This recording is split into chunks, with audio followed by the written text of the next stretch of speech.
거룩하신 하나님 아버지, 예배의 자리로 인도해 주시고 주의 말씀을 듣고 배우는 시간 주심을 감사드립니다. 이 예배를 통해 주님 앞에 겸손히 나아가며 그 은혜와 사랑을 다시 경험하고 하나님의 자녀로 살아가는 기쁨이 회복되어지길 원합니다. 우리의 모든 것을 아시는 주님 앞에 두렵고 떨리는 마음으로 고백합니다. 하나님을 믿는 자, 이 귀한 신분을 가졌지만 오히려 하나님의 이름을 모욕하고 부끄럽게 여겼던 죄를 용서해 주옵소서. 온전한 믿음과 바른 삶을 통하여 하나님의 이름을 높이며 주님을 더욱 기쁘시게 하는 참된 예배자가 되기 원합니다.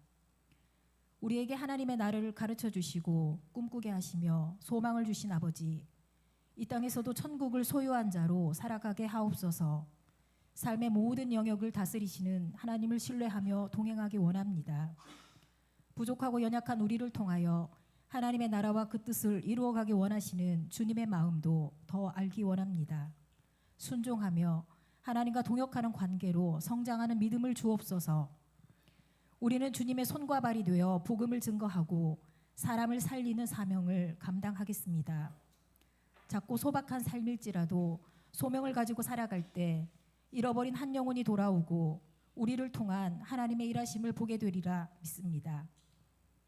교회를 위해 간구합니다. 말씀과 기도가 살아있고 기쁨의 찬양이 넘치며 성령의 역사로 회개와 회복이 일어나는 교회 되기 원합니다. 우리 자신이 먼저 이런 교회가 되게 하옵소서. 특별히 항존직 선거를 앞두고 기도합니다. 믿음으로 신실하게 주의 일을 감당하며 신앙과 삶의 본이 되며 충성되게 행할 자를 그리스도의 일꾼으로 세워 주옵소서. 우리 교회가 주 안에서 든든히 세워져 가며 모든 성도들이 한 마음으로 합력하여 선을 이루어가는 건강한 공동체가 되게 하옵소서. 이 시간 말씀 앞에서 우리의 모습을 다시 돌아봅니다. 마음속에 미움과 분노, 시기, 질투, 용서하지 못한 일들을 고백합니다. 용서와 화해의 마음으로 변화시켜 주시고 세상 걱정, 근심, 불안과 분주함을 내려놓고 묻혀온 삶의 먼지들을 털어낼 때에 주님의 보혈로 깨끗하게 씻어 주옵소서. 말씀 전하는 우리 목사님, 진리와 지혜의 영을 주시고 담대하게 복음을 전하게 하시며 듣는 우리는 분별하여 아멘으로 화답할 때 생명의 양식이 되게 하옵소서.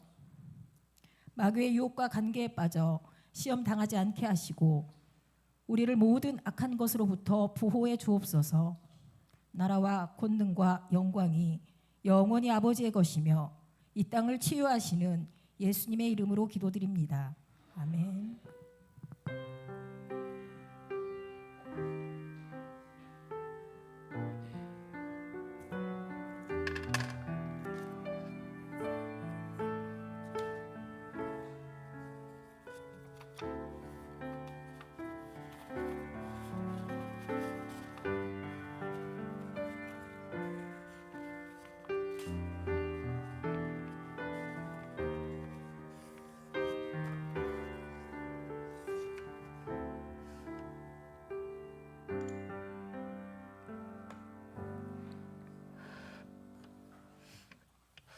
네, 먼저 좌우의 분들 인사하시겠습니다.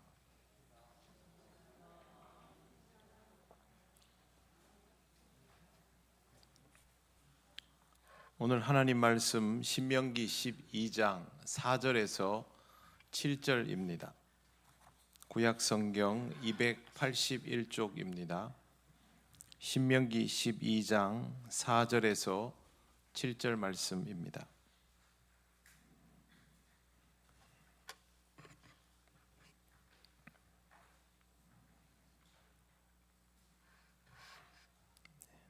제가 봉독하겠습니다.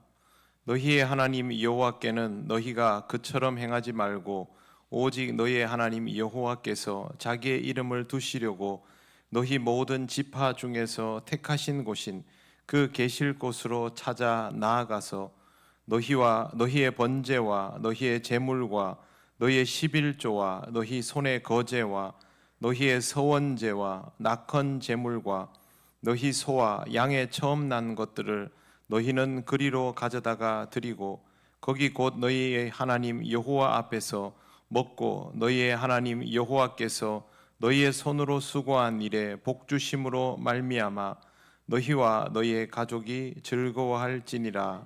아멘. 기도드리겠습니다. 하나님 아버지, 은혜를 감사합니다. 이 시간 우리가 함께 묵상하는 신명기 말씀을 통하여 하나님의 뜻을 조금 더 배우며 하나님께 합당한 백성으로 성장하기 원합니다. 이 시간 말씀 깨닫는 은혜를 주옵소서. 예수님 이름으로 기도드립니다. 아멘.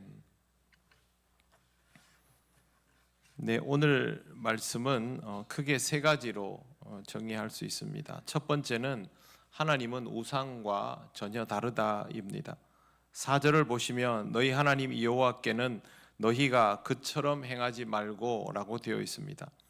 지난주에 읽은 3절을 보면 우상 숭배자들의 본거지에 가서 그 제단을 헐고 주상을 깨뜨리고 아세라상을 불사르고 또 조각한 신상들을 찍어서 그 이름을 그곳에서 멸해버리라고 되어 있습니다. 우상 숭배자들을 내쫓고 우상에 관계된 모든 것들을 없애라는 뜻입니다. 이렇게 하는 이유는 우상과 그와 관련된 모든 것이 가짜이기 때문입니다. 하나님께는 그렇게 하면 안 된다라고 말합니다. 하나님은 진짜이시기 때문입니다. 하나님은 다른 신들과 완전히 다릅니다. 하나님을 이해함에 있어서 가장 위험한 것이 여러 신들 중에 하나라고 생각하는 것입니다. 하나님이 엄히 경계하시는 것이 무엇입니까? 이스라엘아 들으라로 시작하는 신명기 6장 4절 말씀에 분명히 기록되어 있습니다. 이스라엘아 들으라, 우리 하나님 여호와는 오직 하나인 여호와시니. 하나님 한 분만 유효하시다는 것이죠. 하나님은 스스로에 대하여 유일하다 말씀하십니다. 신이 여럿 있다고 생각하는 것은 결국 신을 믿지 않는 것이나 다름없습니다. 온갖 신들을 숭배하는 민족들은 사실상 어떤 신도 믿지 않는 것입니다.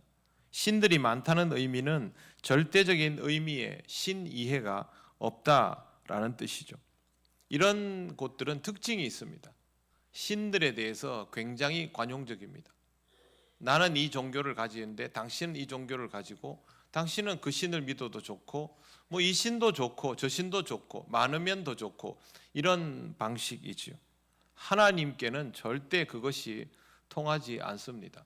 이스라엘 사람들도 자신이 하나님을 믿으면서 필요에 따라 바알과 아세라를 겸하여 섬길 수 있다고 생각했습니다.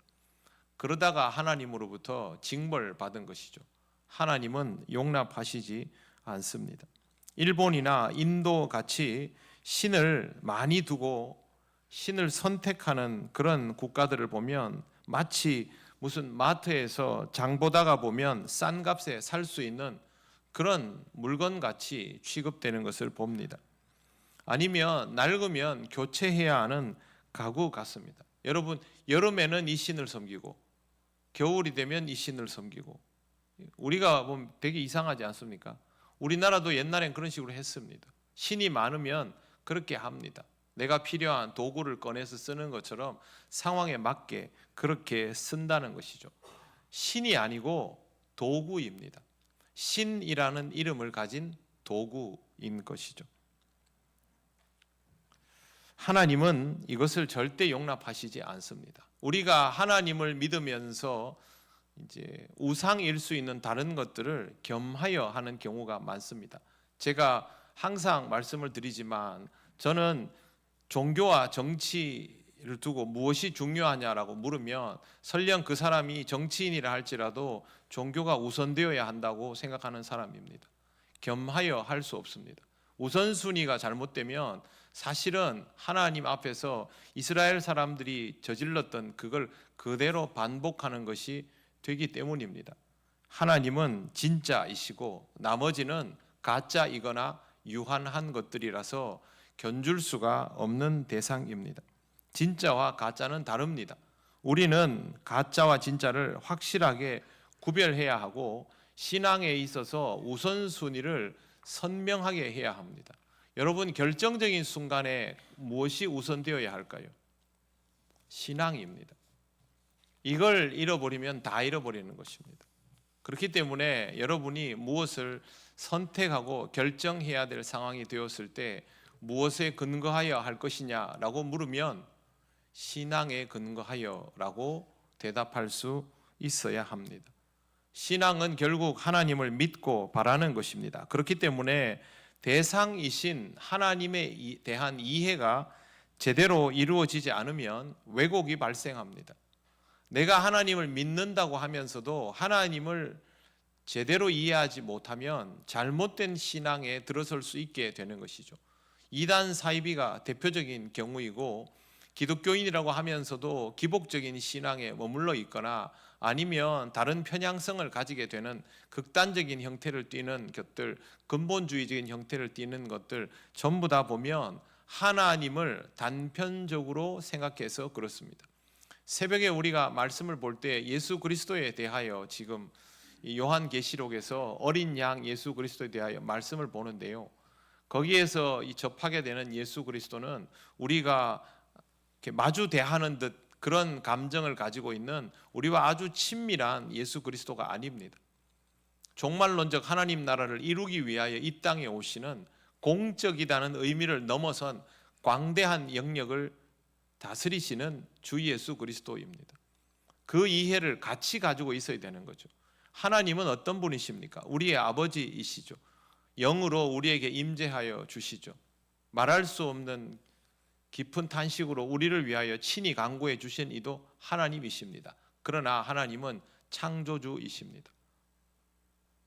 규모도 알 수 없는 이 우주의 주인이십니다. 그러므로 우리는 하나님에 대한 이해가 우리의 관념 안에 좁아지지 않도록 내가 이해하고 납득할 수 있는 많은 수준에서만 하나님을 판단하는 오류에 빠지지 않도록 항상 우리의 영을, 우리 지식의 지경을 넓혀야 하는 것이죠. 그래야만 하나님에 대한 오류를 조금이라도 줄일 수 있습니다. 내가 믿는 하나님, 우리가 믿는 하나님은 유일하신 하나님이고 내 요구를 들어주시는 이가 아니라 먼저 나에게 요구하시는 분입니다. 오늘 본문에도 하나님의 요구가 굉장히 명확하게 나옵니다. 모세를 통하여 요구하시지만 모세의 머리에서 나온 것들이 아닙니다. 하나님의 임재가 출애굽 사건을 통하여 이미 이스라엘에게 강력하게 경험되었기 때문에 하나님께서 따로 부르신 모세의 입에서 나오는 모든 내용은 그것이 하나님의 말씀임을 부인할 수 없는 것이죠. 그게 아니고 그냥 모세가 혼자 산에 갔다 내려와서 막 얘기하면 사람들이 그걸 받아들일까요? 저게 오늘 산에 혼자 올라가가지고 이 공리 저 공리를 해서 우리를 다스리려 하는구나, 그렇게 받아들일 수 있지만 하나님께서 이 민족을 이집트에서 꺼내어서 40년 동안 이끌어 오셨지 않습니까? 그래서 이스라엘은 하나님의 말씀을 부인할 수가 없는 것이죠. 하나님은 인간에게 구체적으로 요구하십니다. 5절 말씀을 보십시오. 이 구절은 한번 천천히 읽어보겠습니다. 오직 너희의 하나님 여호와께서 자기의 이름을 두시려고 너희 모든 지파 중에서 택하신 곳인 그 계실 곳으로 찾아 나아가서. 아멘. 제가 천천히 하겠습니다. 하나님 여호와께서 자기 이름을 두시려고 이스라엘에 있는 지파 중에서 택하신 곳인 그 계실 곳. 이게 뭘 의미하냐면 레위 지파를 택하시고 그들을 통하여 성막을 구성하게 하시고 그곳에 임재하여 주신다라는 뜻입니다. 그냥 보면 잘 안 보이는 내용이지요. 그런데 여러분, 하나님은 장소에 구애받습니까? 구애받지 않습니까? 장소에 구애받지 않으시죠. 장소에 구애받지 않으시고 이동하면서도 역사하시고 임재하신 하나님께서 왜 굳이 특정한 지파를 통하여 만들어 놓은 성막에 임재하신다라는 말씀을 하시는 것일까요? 하나님께서 이 지점을 통하여 이스라엘을 훈련시키는 것입니다. 하나님과의 만남이 구체적으로 이루어질 수 있도록 미팅을 하신 거죠. 쉽게 말씀드리면 미팅을 잡으신 겁니다. 내가 몇 시에 어디로 갈게, 거기서 만나자. 그러면 좀 정확하게 가서 만날 수 있지 않습니까? 이스라엘의 지금 수준은 미팅을 잡아야 됩니다. 그래서 하나님께서 레위 지파를 통하여 이루어 놓은 성막에서 성소와 지성소를 통하여 이스라엘과의 만남을 하시겠다라는 말씀을 이렇게 하시는 겁니다. 그렇다고 해서 하나님이 성막 안에만 머무시는 것은 아니시죠. 하나님은 어디에나 역사하시고 어디든 다 가실 수 있습니다. 훈련을 위해서 특정 지점을 찍으시고 또 다음 지점에서 좌표를 찍으시죠. 이렇게 생각하시면 됩니다. 이스라엘은 광야를 돌아다녔죠. 그렇기 때문에 하나님이 성막에 거하시지만 실제로 그 성막은 고정형입니까? 이동형입니까? 이동형이죠. 그러면 하나님이 이스라엘이 자기들 마음대로 경로를 옮깁니까? 하나님이 경로를 끌어주셨습니까? 끌어주셨죠. 하나님이 경로를 끌어주셨고 그러면 성막은 계속 이동합니다. 그 이동하는 성막에서 하나님을 만날 수 있습니다. 그러면 하나님은 우상 숭배자들이 접하는 그 신들처럼 발이 땅에 묶인 그런 신이 아니라는 것이죠. 하나님이 이스라엘을 향하여 좌표를 정해주지만 이 좌표는 성막이라는 좌표이지 신전과 같은 고정된 발이 땅에 붙어버린 좌표는 아닌 것입니다. 그래서 다른 우상을 숭배하는 민족들과는 전혀 다른 경험을 할 수밖에 없습니다. 이 시대의 민족들은 자기들이 살고 있는 그 지역을 다스린다라고 여겨지는 바알이나 아세라 같은 다곤 같은 그런 신이 있으면 신전을 만들어 놓고 오직 거기서만 그 신에게 경배할 수 있죠. 그래서 실제로 전쟁을 할 때 블레셋 사람들이 자기들 영지 안에서는 아주 강세를 띠고 전쟁을 할 수 있지만 영지를 벗어나서 전쟁을 할 때는 엄청난 공포감을 가집니다. 만약에 이 전쟁을 기어이 이겨야 하겠다면 그 영지를 벗어난 지역의 신을 거기에 가서 제사를 지내야 되는 거죠. 거기에는 신이 따로 있으니까. 그러나 이스라엘은 어떻습니까? 성막만 따라다니면 되는 거죠. 그 성막을 하나님께서 직접 구름 기둥과 불 기둥으로 이동시키며 경로를 정하시기 때문에 하나님과의 만남은 고정형이지만 이동형이죠. 그러나 철저히 구체적인 만남을 위하여 훈련을 시키는 것입니다. 하나님을 예배하는 초소는 우리가 원하는 장소가 아니라 하나님께서 지정하시는 장소인 것을 볼 수 있습니다. 다르게 표현하면 하나님께서 원하시는 상황인 것이죠. 우리가 원하는 상황에 하나님께 예배하는 것이 아니라 우리가 원하는 방법으로 하나님께 예배하는 것이 아니라 하나님이 원하시는 상황에 하나님께 예배하게 되는 것이고 하나님이 원하시는 방법으로 하나님께 예배드리게 되는 겁니다. 그게 그대로 나와 있는 내용이 요한복음 4장 24절입니다. 하나님은 영이시니 예배하는 자는 영과 진리로 예배할지니라. 예배는 하나님이 원하시는 대로 하는 것이죠. 우리가 원하는 방식, 우리에게 자극이 더 잘 이루어지고 우리의 집중을 더 도울 수 있고 우리가 좀 편안하게 느끼고 받아들일 수 있는 그런 방식으로 예배하는 게 아니라는 것이죠. 하나님이 우리에게 원하시는 궁극적인 예배는 여러분 잘 아시는 것처럼 삶이 예배가 되는 것입니다. 이 예배당에서 드리는 예배는 그 예배의 시작이 되겠죠. 그리고 그 예배의 마무리가 될 수 있을 겁니다. 우리의 예배는 결국 우리의 일상생활 속에서 이루어지는 것이 되고 그것은 우리가 영적인 존재일 때 가능해지는 것이죠. 우리가 영적인 존재로 살아가려면 이 땅을 살아가는 다른 사람들과 같은 방식의 삶의 가치나 관점을 가지고는 영적이기 어렵지 않습니까? 그 사람들 보는 대로 나도 보고 저 사람들 판단하는 대로 나도 판단하고 저 사람들 말하는 대로 나도 말하고 행동 양식도 똑같으면 저 사람들이 하나님을 만나지 못하는 것처럼 나도 하나님을 만나기 어렵다는 겁니다. 그냥 내가 여기 교회 와서 앉아있고 성경책 펼쳐들고 하나님 이름 부른다고 만나지는 것이 아니라 하나님은 영이시니 내가 하나님을 예배하려면 하나님을 만나려면 내 눈과 귀를 덮고 내 머리의 판단을 멈추고 내 마음의 욕망을 내려놓고 영이신 하나님만을 찾을 때 예배자가 될 수 있는 거죠. 그 첫 번째 훈련이 뭐였냐면 성막에서입니다.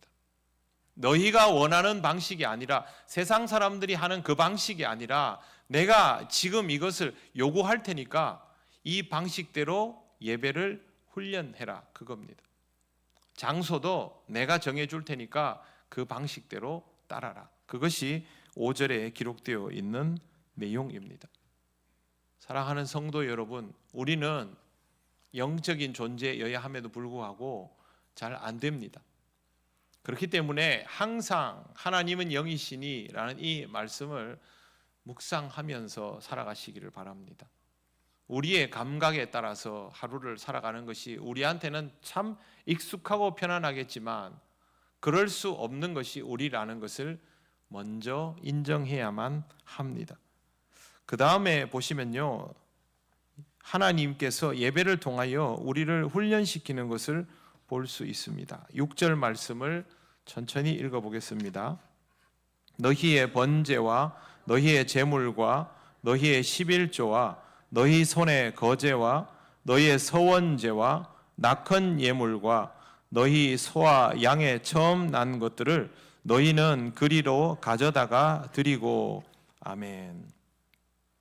여기 보면 이스라엘이 하나님 앞에 드리는 제물과 제사들이 사실상 다 열거가 되어 있습니다. 제일 먼저 번제와 제물이라는 것은 이스라엘이 하나님께 일반적으로 드리는 제사를 뜻합니다. 전부 동물을 죽여서 다 없애는 것들입니다. 동물을 죽여서 그 동물을 없애고 기름을 태워 올림을 통하여 죄를 도말받는 방식의 제사입니다. 동물들이 다 뒤집어 쓰는 것이죠. 하나님 앞에서 인간이 계속해서 범죄하기 때문에 이 제사를 통하여 끊임없이 하나님께 나아가고 죄 씻음을 받는 것이죠. 11조는요, 내가 누리는 모든 것이 하나님의 소유임을 인정합니다 라는 고백의 의미입니다. 그렇기 때문에 하나님의 주권에 대한 인정이라고 할 수 있습니다. 거제는 하나님 앞에 들어서 드리는 제사입니다. 흔들어 드리는 제사, 들어서 드리는 제사가 있는데 거제의 의미는 두 가지입니다. 첫째는 정결함, 두 번째는 헌신입니다. 정결하고 헌신을 하게 되면 하나님께 속한다는 뜻이 있습니다. 정결해진다는 게 원래 우리 거는 아닌데 정결함을 통하여 하나님께 속하여지고 헌신을 통하여 하나님께 속하여지면 하나님께서 그 속한 자에게 하나님의 것을 돌려놓아 주십니다.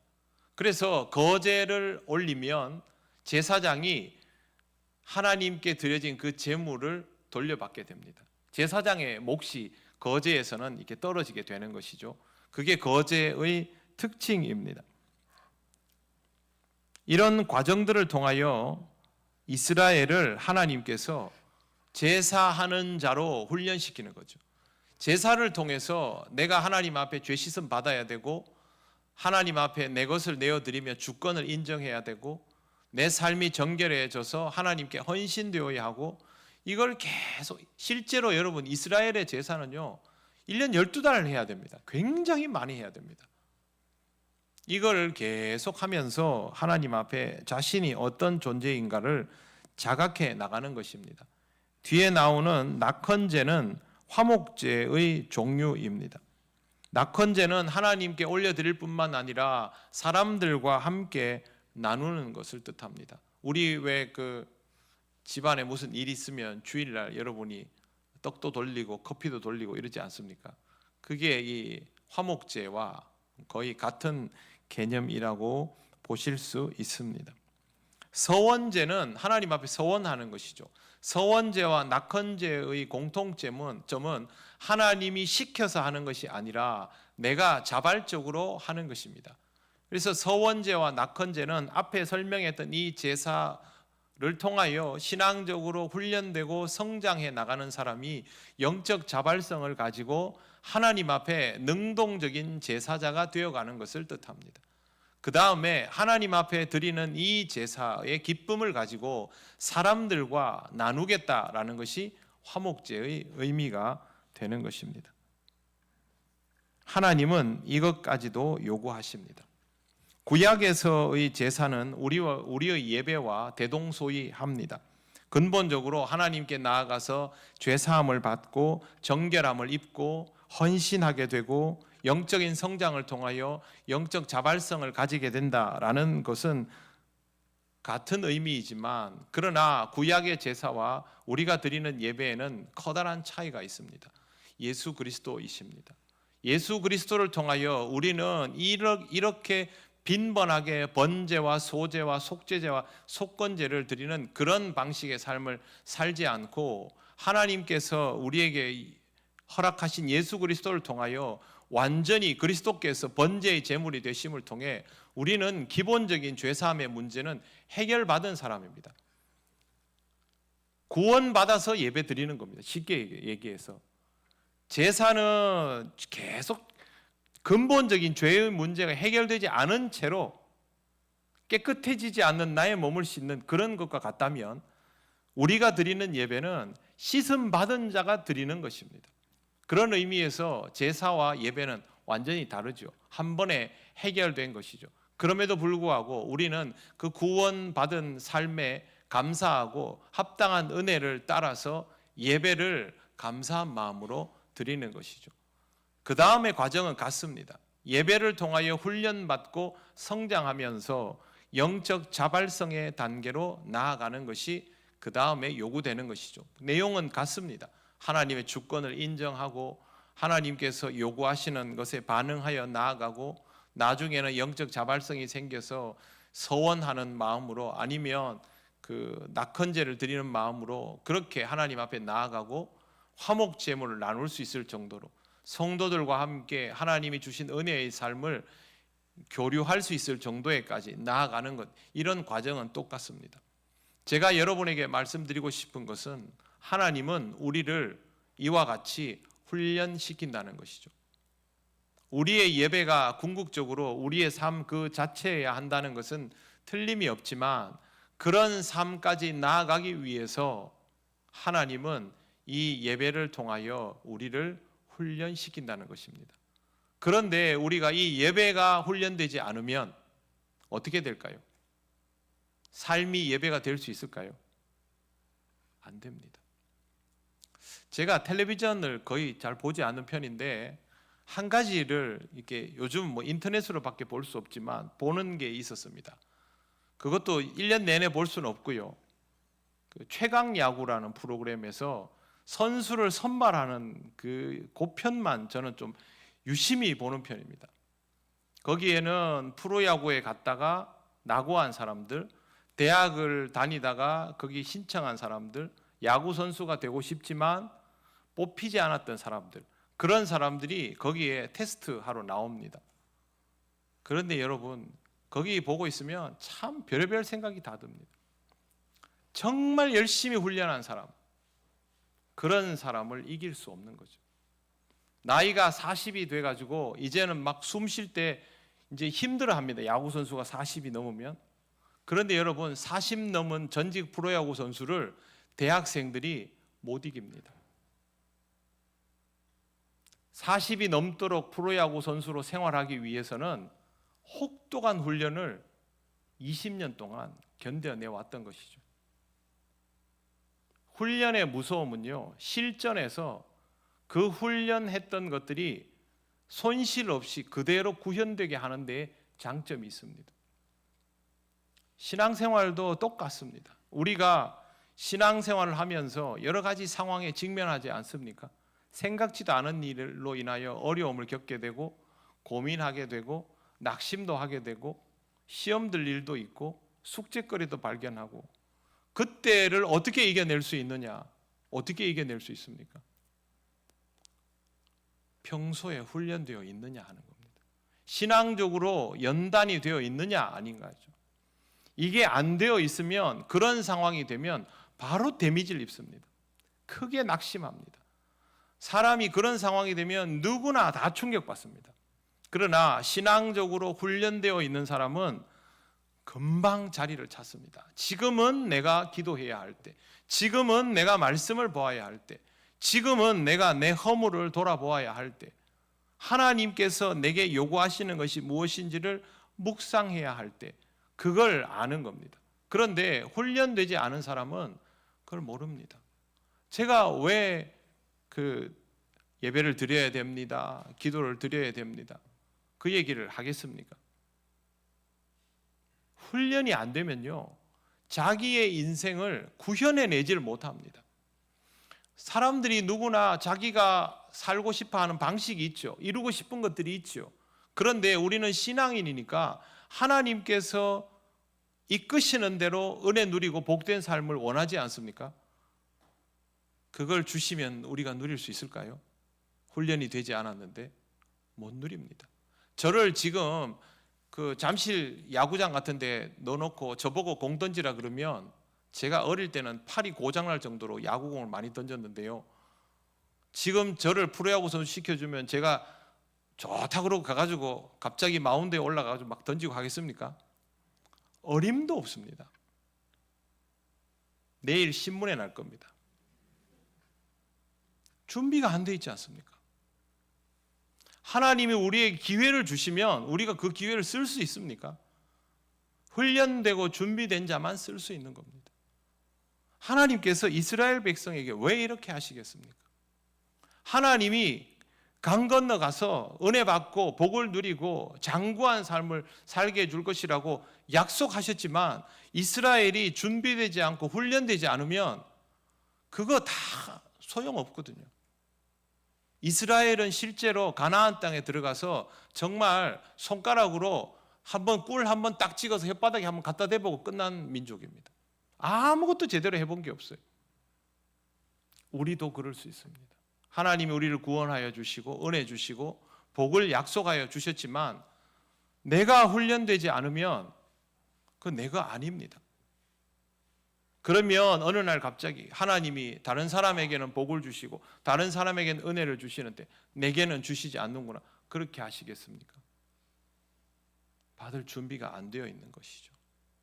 그래서 저는 계속 예배를 드려야 한다, 기도를 드려야 한다를 계속해서 말씀드릴 겁니다. 형식은 중요하지 않다고 생각합니다. 본질이 중요하지요. 그 본질을 위한 훈련을 해야만 해서 말씀을 드리는 것입니다. 오늘 말씀 마지막에 7절도 한번 보십시오. 우리 같이 한번 읽어보겠습니다. 거기 곧 너희의 하나님 여호와 앞에서 먹고 너희의 하나님 여호와께서 너희의 손으로 수고한 일에 복 주심으로 말미암아 너희와 너희 가족이 즐거워할지니라. 아멘. 여기까지 도달하려면, 여러분 7절까지 도달하려면 앞에 나오는 4, 5, 6절의 관문을 다 통과해야 됩니다. 우리가 하나님께서 주시는 복된 삶을 누리려면, 우리에게 주신 상황들이 은혜요 복이라는 것을 확인하려면 이 앞에 있는 과정들을 다 통과해야 하는 것입니다. 그래서 말씀을 읽어야 하고 내용을 알아야 하고 예배를 드려야 하고 말씀 읽고 기도하고 예배 드리는 이 삶이 내 몸에 맞는 옷처럼 되어야 합니다. 그래도 수요일에 오시는 여러분, 또 새벽기도, 금요기도에 나오시는 여러분은 신앙이 여러분의 몸에 맞는 옷처럼 되어 있다고 생각합니다. 이거 귀하게 여기셔야 됩니다. 남자분들은 잘 아실 텐데요, 군 입대하면요, 군복이 제 몸에 하나도 안 맞습니다. 저는 다리가 너무 두꺼워가지고 처음에 옷이 안 맞아가지고 제가 옷이 안 맞습니다 그러니까 조교가 저를 보고 씩 웃더니 금방 맞아질 거야. 금방 맞아지더라고요. 여러분, 이 신앙생활이 여러분의 몸에 맞는 옷처럼 되도록 그렇게 신앙의 훈련을 하시길 바랍니다. 교회는 여러분에게 신앙적인 훈련을 할 수 있는 기회를 계속 제공하는 곳입니다. 여러분이 그 기회를 잡으셔야 됩니다. 그리고 신앙의 성장을 이룰수록 오늘 말씀 마지막에 보십시오. 너희와 너희 가족이 즐거워할지니라. 신앙의 가족이 되면 우리에게 주어지는 모든 삶을 하나님의 뜻에 합당하게 해석하고 받아들일 수 있게 됩니다. 신앙적인 가정은요, 어려운 일이 닥쳐오면 함께 기도합니다. 낙심한 사람이 있으면 위로하고 권면하고 기다려줍니다.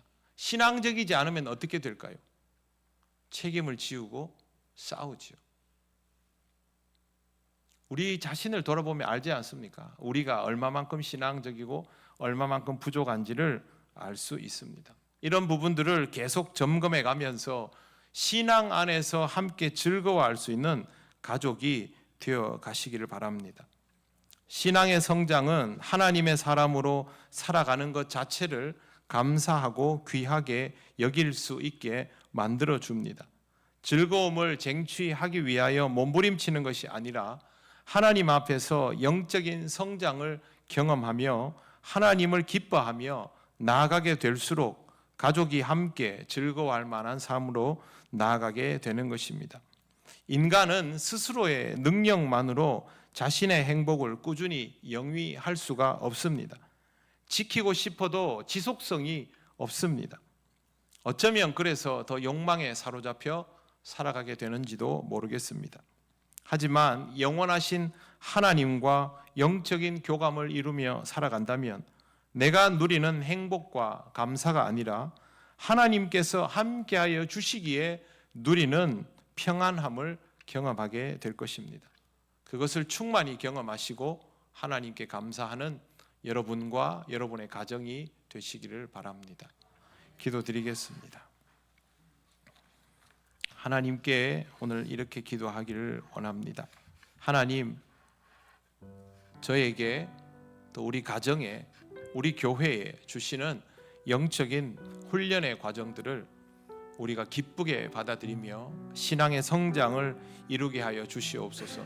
우리가 하나님 안에서 함께 즐거워하며 이 영적 성장을 통하여 하나님께 더욱 영광을 돌리는 공동체가 되게 하여 주시옵소서. 다 같이 기도드리겠습니다. 아버지 하나님, 은혜를 감사드립니다. 하나님, 우리에게 주시는 이 은혜를 조금씩 의미를 깨달아 갈 수 있기를 원합니다. 우리가 필요로 하는 것이 아니라 하나님이 우리에게 주시는 것이 모두 은혜임을 믿습니다. 하나님, 우리가 바라는 것들이 이루어지지 않을지라도, 하나님께서 우리의 길을 막으실지라도 그것이 하나님의 뜻이면 우리에게 은혜인 줄 믿습니다. 하나님, 우리가 믿음으로 나아가며 우리에게 주시는 모든 과정들을 연단으로 받아들이며 신앙의 훈련을 통하여 하나님께서 이루어 가시는 것들을 평안히 경험하게 하여 주시옵소서. 하나님, 우리들 각자뿐만 아니라 우리 모든 성도들의 가정과 우리 교회가 주님 안에서 은혜와 감사를 함께 누려가며 하나님께 영광 돌리기를 원합니다. 영이신 하나님 아버지, 우리와 함께하여 주셔서 어리석음을 벗고 하나님께서 인도하시는 기쁨과 감사의 삶을 충만히 누려갈 수 있도록 우리에게 주어진 연단의 자리들을 잘 감당하게 하여 주시옵소서. 하나님, 우리 교회 모든 성도들이 믿음의 훈련을 통하여 신앙의 아름다운 성장을 이루기 원합니다. 주여, 성령께서 우리에게 역사하여 주시옵소서.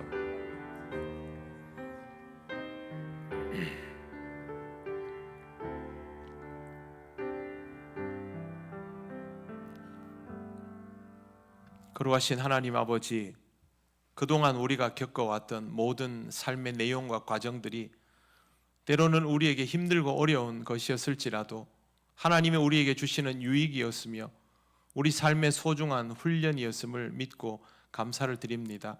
앞으로 우리에게 다가오는 모든 것들도 하나님, 우리의 뜻이 아니라 하나님 아버지의 뜻대로 이루어지기를 원합니다. 믿음으로 받아들이는 우리들 되게 하여 주시옵소서. 신앙의 훈련을 기쁘게 받아들이는 우리 교회 모든 성도들이 되기를 원합니다. 이 훈련을 통하여 더욱 성장하며 하나님 안에서 즐거워하며 온 가족이 함께 신앙으로 무르익어 갈 수 있도록 주님 역사하여 주시옵소서. 우리 교회가 신앙의 성장을 이루어가는 가정들로 가득 채워지기를 원합니다. 하나님, 이 일을 통하여 주님 안에서 성숙한 우리 통영교회가 되게 하옵소서. 예수님 이름으로 기도드립니다. 아멘.